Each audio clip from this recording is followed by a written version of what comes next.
ნაკელი, რომელიც ასე ვთქვათ, ჩვენ მეურნეობაში არის, გადავაქციოთ კომპოსტად და მე ის კომპოსტი გამოვიყენოთ ნიადაგის გასანოყირებლად და მეორე და უკეთესი სამყაროში ყველაზე საუკეთესო სასუქი, ვერმიკომპოსტი, ბიოჰუმუსი.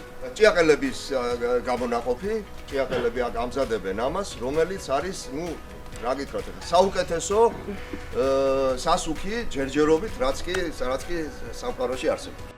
ბიოჰუმუსის წარმოებისთვის ქართველმა მეცნიერებმა ჭიაყელების სპეციალური ჯიშიც გამოიყვანეს, რომელიც უცხოურ ჭიაყელასთან შედარებით გაცილებით მეტად მშრომელი და ამდანია.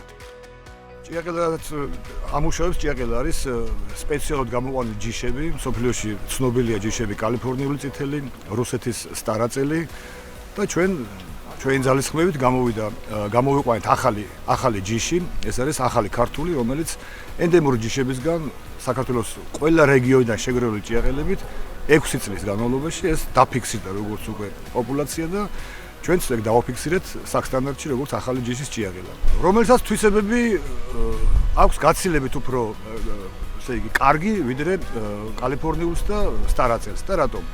ჩვენ ჯერ შეგუებულია ჩვენ კლიმატთან ეს ახალი ჯიშის ჭიაყელა, შემდეგ მუშაობის ტემპერატურული დიაპაზონიც გაცილებით დიდი აქვს.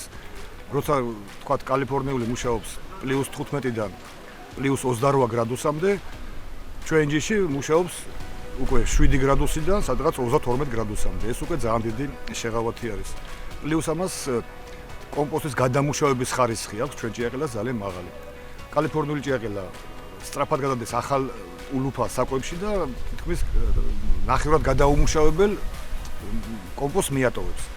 ქართული ჭიაყელა ბოლომდე გადაამუშავებს და შემდეგ მიდის ახალ ფენაში, ასე რომ მიღებული პროდუქტი, საბოლოო პროდუქტი თითქმის 95% არის გადამუშავებული. ნიადაგის ნაყოფიერი ფენის იგივე ჰუმუსის ბუნებრივი პროცესების წარმოქმნას ხანგრძლივი პერიოდი სჭირდება.